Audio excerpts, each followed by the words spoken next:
बिस्मिल्लाह अर्रहमान अर्रहीम वस्सलातु वस्सलामु अला अशरफिल मुरसलीन अल-मबऊस रहमतल लिल आलमीन।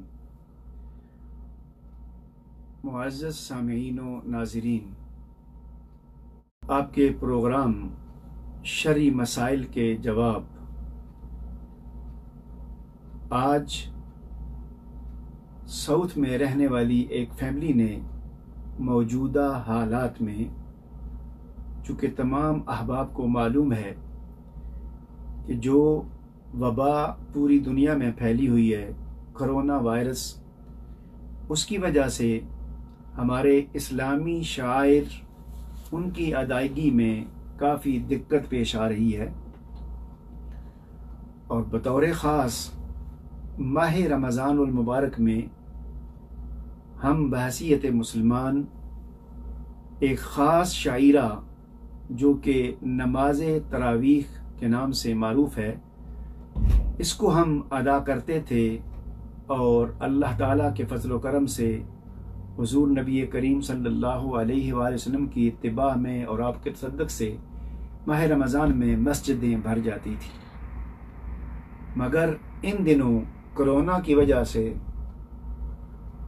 लॉकडाउन की वजह से लोग मस्जिदों में नहीं जा पा रहे, लिहाजा अक्सर लोग अपने अपने घरों में ही नमाजें अदा कर रहे हैं। तो इसी सिलसिले में एक फैमिली ने ये सवाल किया है कि हम घर में नमाज तरावीह कैसे अदा कर सकते हैं। सबसे पहले मुख्तसरन कि नमाज तरावीह को सलातुल क़ियाम भी कहते हैं, और इसके बारे में हुज़ूर नबी करीम सल्लल्लाहु अलैहि वसल्लम का फरमाने आलिशान है, मन क़ाम ईमानन व इहतिसाबन गुफ़िर लहू मा तक़द्दम मिन ज़ंबिही, मुत्तफ़क़ुन अलैह। आका करीम का इरशाद गिरामी है कि जिस शख्स ने ईमान और एहतिसाब के साथ, यानी अल्लाह ताला के अजर के लिए, उसकी खुशनुदी के लिए, उसकी रज़ा के लिए नमाज क़ियाम अदा की, तो अल्लाह ताला उसके साबका गुनाह माफ़ फरमा देगा। तो ये नमाज तरावीह की फजीलत है और उसकी अज़मत है। और इसमें जो लफ्ज़ है मन कामा, ये जिसने भी नमाज में क़याम किया, नमाज तरावीह अदा की। अब ये दो सूरतों में अदा की जाती है, चूँकि ये नमाज सुन्नत मुअक्कदा है। और इसी तरह इस नमाज में कुरान करीम सुनाना और मस्जिदों में पढ़ना, ये भी एक अलग सुन्नत है। लेकिन इस नमाज को घरों में भी अदा किया जा सकता है और घर में भी अदा करना सुन्नत है, क्योंकि हुज़ूर नबी करीम सल्लल्लाहु अलैहि वसल्लम ने अपनी हयात तय्यबा में सिर्फ, बाज़ रिवायत में है 2 दिन, बाज़ में है 3 दिन वो तशरीफ़ लाए थे और मस्जिद में अदा फरमाई थी। इसके अलावा आपने ये नमाज घर में ही अदा फरमाई है। तो गोया घर में नमाज ये अदा करना भी सुन्नत नबवी है। अब नमाज तरावीह घर में कैसे अदा कर सकते हैं। साइल ने यह भी पूछा कि क्या नमाज तरावीह के लिए हाफ़िज़ कुरान होना ज़रूरी है, या कुरान करीम का ख़त्म करना ज़रूरी है। तो इसके जवाब में गुजारिश ये है कि नमाज तरावीह सुन्नत है, इसी तरह उसमें कुरान करीम की तिलावत करना भी एक अलग सुन्नत है। अगर कुरान करीम याद ना हो, कोई शख्स हाफिज ना हो, तो वो छोटी सूरतें पढ़कर भी नमाज तरावीह पढ़ सकता है। अब घरों में अगर किसी शख्स को छोटी सूरतें आती हैं, तो वो छोटी सूरतें पढ़कर नमाज और नमाज तरावीह पढ़ सकता है। अब उसमें पढ़ने का तरीका क्या होगा कि घर के अंदर जो अफराद हैं, जो मर्द है वो जमात करवाएगा, और एक मर्द के अलावा अगर दूसरे मर्द भी हैं और बेटे भी हैं तो वो उस मर्द के पीछे और उनके पीछे फिर जो हमारी घर की ख़वातीन हैं, बहनें हैं, बेटियां हैं, माएँ हैं, वो उन मर्दों के पीछे खड़ी होकर नमाज पढ़ेंगी।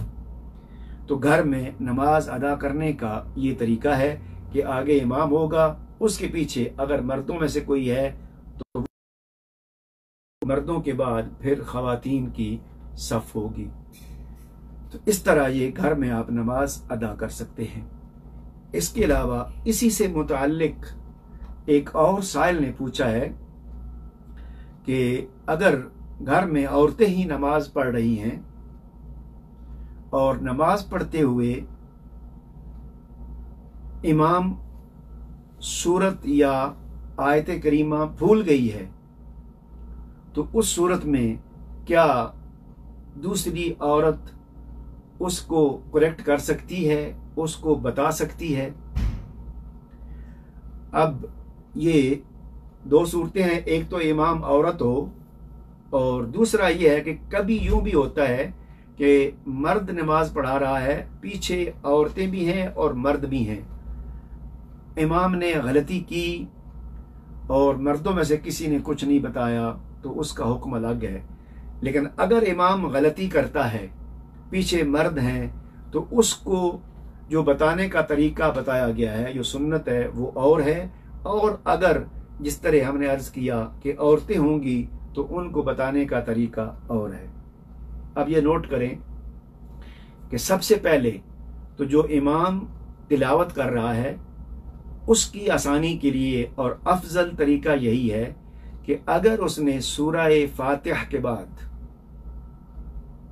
3 आयात जैसे सूरह कौसर और या एक 3 आयात के बराबर बड़ी आयत करीमा पढ़ ली है और उसके बाद वो भूल गया है, उससे गलती हो गई है, तो अफजल ये है कि वो रुकू कर ले, इससे नमाज हो जाएगी। लेकिन अगर वो जारी रखता है पढ़ने को तो जो करेक्शन है वो तिलावत के दौरान की जा सकती है। अगर पीछे मर्द हैं तो वो उसको बता दें कि उनको आता है, और अगर ख़वातीन के पीछे ख़वातीन हैं तो वो उसको तिलावत की करेक्शन कर सकती हैं। अब कुछ आमाल ऐसे हैं कि तिलावत के अलावा भी इमाम से गलती हो सकती है। अगर इसके अलावा अगर इमाम से गलती हो जाए और पीछे वालों ने बताना हो, अगर मर्द होंगे तो तिलावत के अलावा दूसरी गलती अगर इमाम ने की है तो उसमें गलती पर या इमाम के भूल जाने पर, नमाज में कमी या बेशी या रकत भूल गया है या कोई रुकन भूल गया है, तो उसको याद कराने के लिए जो मर्द हजरात हैं वो तस्बीहात कह सकते हैं, जैसे सुबहान अल्लाह वल्हम्दुलिल्लाह। लेकिन अगर माएँ और बहनें हैं इकट्ठी तो उन्होंने बताना है तो उनके इत्तला करने का, इमाम को बताने का कि तुम्हें गलती लग गई है, तुमसे कोई चीज़ छूट गई है, उसको बताने का तरीका ये है कि वो वहीं पर नमाज की हालत में अपने दाएं हाथ को बाएं हाथ पर मारेंगी इस तरह। तो इस आवाज़ का मतलब ये होगा कि इमाम से कुछ गलती हो गई है, वो उस गलती को दुरुस्त कर ले। चुनाचे इमाम नोट कर लेगा, तो अगर कोई वाजिबात तर्क हुए हैं, उनमें से कोई वाजिब तर्क हुआ है, तो इमाम सजदा सहव करके उसको नमाज को मुकम्मल कर सकता है और उसकी नमाज दुरुस्त हो जाएगी। अब हम इंशाअल्लाह जो अब सजदा सहव के हवाले से है, नेक्स्ट किसी मुलाकात में तफसील से इस पर गुफ्तगू करेंगे, क्योंकि सजदा सहव के हवाले से बहुत से सवाल आए हैं। लोगों ने पूछा है कि अगर ये हो जाए तो सजदा सहव ज़रूरी है या कि नहीं, अगर ऐसा हो जाए तो ज़रूरी है कि नहीं, जिसका एक सवाल मैं आपको बता देता हूँ। कल इंशाल्लाह तफसील से बात करेंगे कि एक सवाल साहिल ने पूछा कि फ़र्ज़ों में चूँकि इमाम पढ़ा रहा हो तब भी, और अगर इंसान अकेला नमाज पढ़ रहा हो तब भी, तो पहली 2 रकतों में सूरह फातिहा भी पढ़नी होती है और उसके साथ कोई दूसरी सूरत या आयात मिलानी होती हैं।